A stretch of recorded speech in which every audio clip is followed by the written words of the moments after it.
Hello people, welcome back to our channel all round vlogs. ఏంటి ఈరోజు special అనేది ఈ పాటికే మీ అందరికీ అర్థమైంది అనుకుంటా. కింగ్ ఆఫ్ ద ఫెస్టివల్ అదేనండి, వినాయక చతుర్థి. మా పూజలు అందుకోను మా ఊరు వస్తున్న మహాగణపతి. ఇంతకీ ఎలా ఉన్నాడు? నాకైతే అలానే చూస్తూ ఉండాలనిపించేలా ఉన్నాడు. ఇంతకీ కింగ్ ఆఫ్ ద ఫెస్టివల్ అని ఎందుకన్నాను అనుకుంటున్నారు?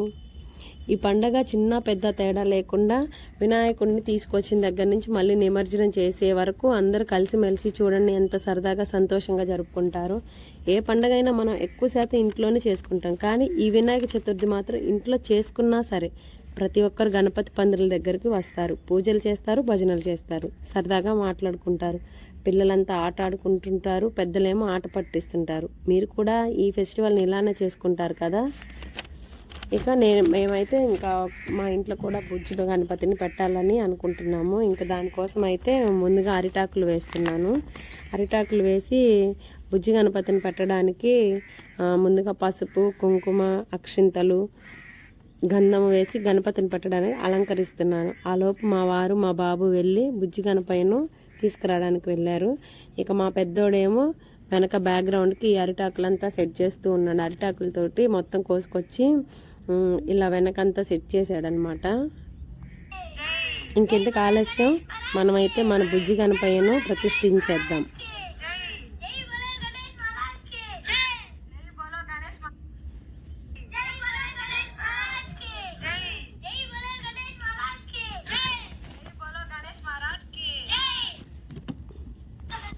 మొత్తానికి మా గణపతిని ప్రతిష్ఠించాము. ఇంకా మా పిల్లలు మా వారు కలిసి గణపతి మండపాన్ని ఎంతో అందంగా తయారు చేశారు. నేనైతే చాలా సంతోషంగా ఉన్నాను.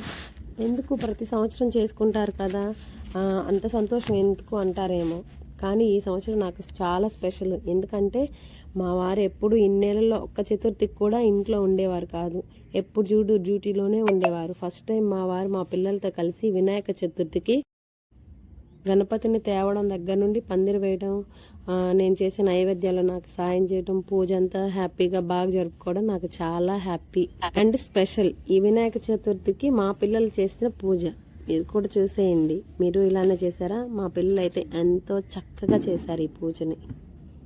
శుక్లాంబరధరం విష్ణు శశివర్ణం చతుర్భుజ ప్రసన్నవదనం ధ్యాయే సర్వవిఘ్నోపశాంతయే అవధాన పద్మంగా గజాననమహర్నిశం అనేకదంతం వడ్డానం ఏకదంతం ఉపాస్మహే.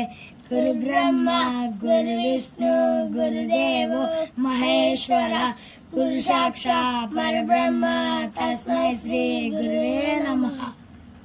శ్రీరామ రామ రామేతి రమే రామే మనోరమే సహస్రనామ తత్తుల్యం రామ నామ వరానమే.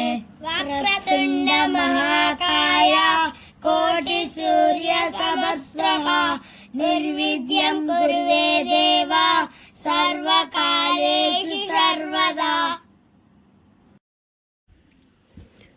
ఇలా మా పిల్లల శ్లోకాలన్నీ చదివాక ఇక మా వినాయకుడికి గుంజిళ్ళు అయితే తీసాము అందరం. తర్వాత వినాయకుడి అష్టోత్తరం చదివించి అందరం మా పిల్లల చేత గణపయ్యకు పూజ చేయించాము. ఇక నైవేద్యాలు అయితే 9 రకాలు చేశాము.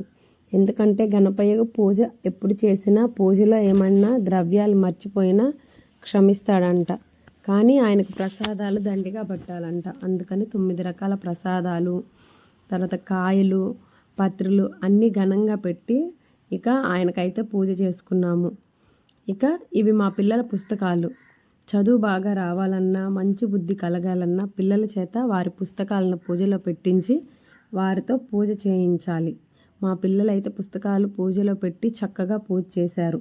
ఇక సాయంత్రం పూజ చేసి నైవేద్యం పెట్టి పూజ అయితే ముగించుకున్నాము. మీరు కూడా ఇలానే చేసుకొని ఉంటారు కదా ఈ వినాయక చతుర్థి. మీకు మా పూజ నచ్చినట్లయితే please like, share and subscribe to my channel All Rounder Vlogs.